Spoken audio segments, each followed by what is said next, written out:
సాధారణంగా అన్ని సీజన్లో వింటర్ సీజన్ అంటేనే చాలా మందికి ఇష్టం. ఎందుకంటే సమ్మర్లో లాగా ఎండలు ఉండవు, ఉడికించవు, చెమట వడగాల్పులు ఉండవని.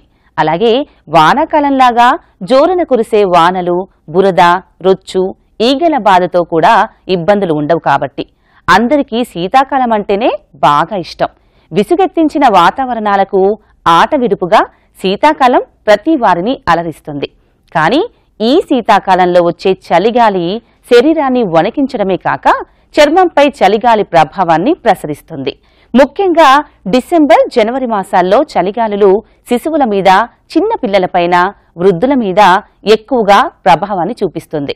ఇలాంటప్పుడు మన బేబీస్ ని అత్యంత జాగ్రత్తగా సంరక్షించుకోవాలి. శీతాకాలంలో చిన్నపిల్లల ఆరోగ్య విషయంలో చలిగాలి ప్రభావానికి పిల్లలు గురికాకుండా ఎలా సంరక్షించుకోవాలో ఇవాల్టి ఎపిసోడ్లో తెలుసుకుందాం.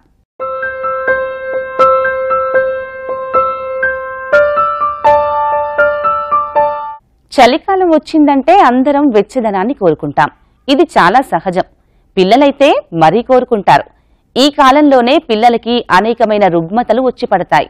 చాలా మంది పిల్లలు దగ్గు, జలుబుతో వారు సతమతమవుతూ ఉంటారు. బయట బాగా చలిగా ఉండి మంచు కప్పుతున్నప్పుడు ఇది మరింత ఉధృతంగా మారుతుంది. అప్పుడే మనం మరింత కేర్ తీసుకోవాలి. ఎందుకంటే చలికాలం చిన్నపిల్లలకు శాపం లాంటిది. ఆరోగ్యపరంగా అది వారిని బాగా కుంగతీస్తుంది. మరి ఈ కాలంలో పిల్లలకి దగ్గు, జలుబు వచ్చినప్పుడు ఎలాంటి కేర్ తీసుకోవాలో ఇప్పుడు తెలుసుకుందాం. చలికాలం వచ్చిందంటే పిల్లల్ని కంటికి రెప్పలా కాపాడుకోవాలి.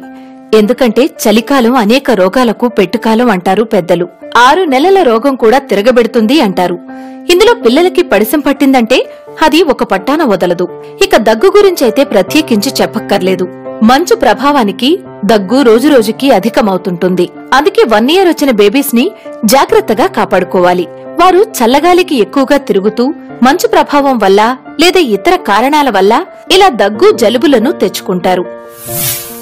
పిల్లల్లో సాధారణంగా less than 5 years, less than 3 years ఈ టాడ్లర్ ఏజ్ గ్రూప్ పిల్లల్లో చూసుకున్నట్లయితే దగ్గు, జలుబు అనేటువంటిది మైనర్ ఇన్ఫెక్షన్, మేజర్ ఇన్ఫెక్షన్ అని ఫస్ట్ మనం చూసుకోవాల్సిన అవసరం ఉంటుంది. ఈ దగ్గు, జలుబు అనే రెండు కూడా శ్వాసనాళాలకు సంబంధించినటువంటి లక్షణాలు. ఏదేమైనప్పటికీ ఈ దగ్గు, జలుబు అనేవి సాధారణంగా గాలి ద్వారా, ఫోమైట్స్ అంటే రోజు వాడే వస్తువుల ద్వారా వ్యాపించడం మనం చూస్తూ ఉంటాం. అంటే టవల్స్, వాళ్ళు పట్టుకునే టాయ్స్, గ్లాసెస్, ప్లేట్స్, స్పూన్స్ ఇట్లాంటి ఆబ్జెక్ట్స్ ద్వారా, అదే రకంగా గాలి, ఎయిర్ బాన్, ఈ రెండింటి ద్వారా ఈ దగ్గు, జలుబు అనేది ఒక పిల్లవాడి నుంచి ఇంకో పిల్లవాడికి, ఒక కిడ్ నుంచి ఇంకొకటికి సోకటం మనం చూస్తూ ఉంటాం.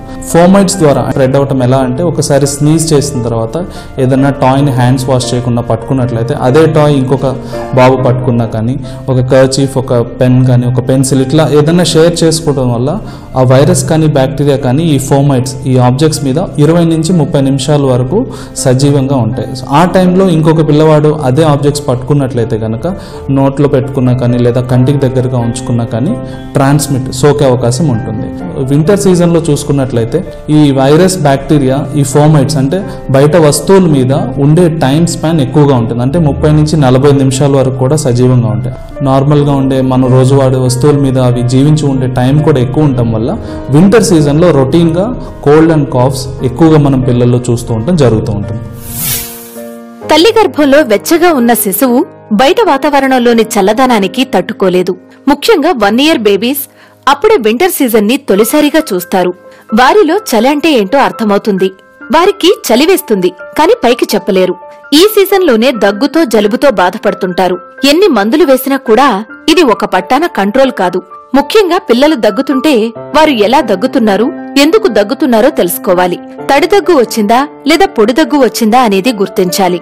అంతేకాదు సొంత వైద్యం చేయకుండా సరైన సమయంలో డాక్టర్ని సంప్రదించాల్సి ఉంటుంది. మనం పెద్దల్లో చూసినట్లుగా పొడి దగ్గు, తడి దగ్గు అనేది అంటే తెమ్మడతో కూడినటువంటిది, తెమ్మడ లేనటువంటి దగ్గు. పిల్లలకు వచ్చేసరికి థియరిటికల్ గా ఇది 2 రకాలుగా చెప్పుకోవచ్చు. కానీ ప్రాక్టికల్ గా వచ్చినట్లయితే కనుక మోస్ట్ ఆఫ్ ద కాఫ్స్ అంటే అన్ని దగ్గులు కూడా తడి దగ్గులుగానే మనం పిల్లల్లో చెప్పుకుంటూ ఉండొచ్చు.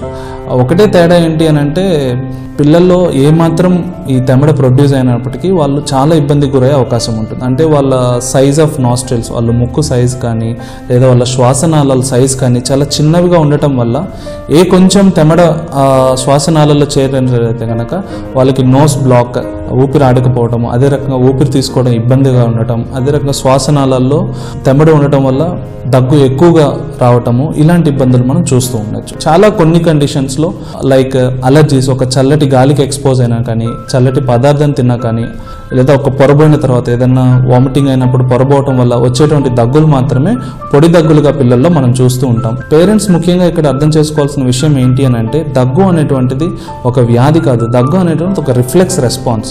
ఫర్ సపోజ్ ఒక బేబీకి జలుబు కానీ దగ్గు కానీ ఇన్ఫెక్షన్ వల్ల లేదా అలర్జీ వల్ల సోకినట్లయితే ఆ ఫ్లెమ్, ఆ తెమ్మడ ఏదైతే ఉందో అది 2 రకాలుగా బాడీ నుంచి బయటకు వస్తుంది.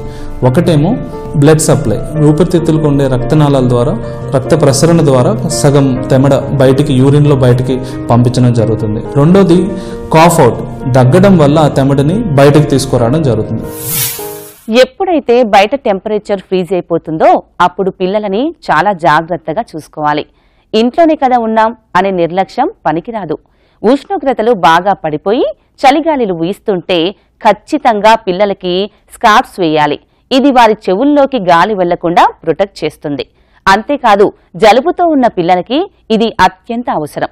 అంతేకాదు, మీ బేబీస్ బాగా దగ్గుతున్నా, తుమ్ముతున్నా, ముక్కు బాగా కారిపోతున్నా సరైన జాగ్రత్తలు పాటిస్తూ వారిని కంటికి రెప్పలా కాపాడుకునే బాధ్యత పేరెంట్స్దే.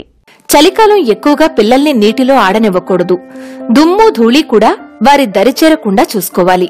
చలిగాలులు బయట బాగా పెరిగినప్పుడు బేబీస్ ని బయట తిప్పకపోవడమే బెటర్. ఒకవేళ బయట తిప్పాల్సొస్తే వారిని తగిన విధంగా డ్రెస్అప్ చేసి తీసుకెళ్లాలి. దగ్గుతో జలుబుతో బాధపడే పిల్లలకి సరైన కేర్ తీసుకోవడమే అన్నిటికంటే ప్రధానమైనది. చాలా తక్కువ సార్లు దగ్గు, జలుబు అనేటువంటి మేజర్ ఇన్ఫెక్షన్స్, ఒక పెద్ద వ్యాధి వల్ల పిల్లలకు వచ్చే అవకాశం ఉంటుంది.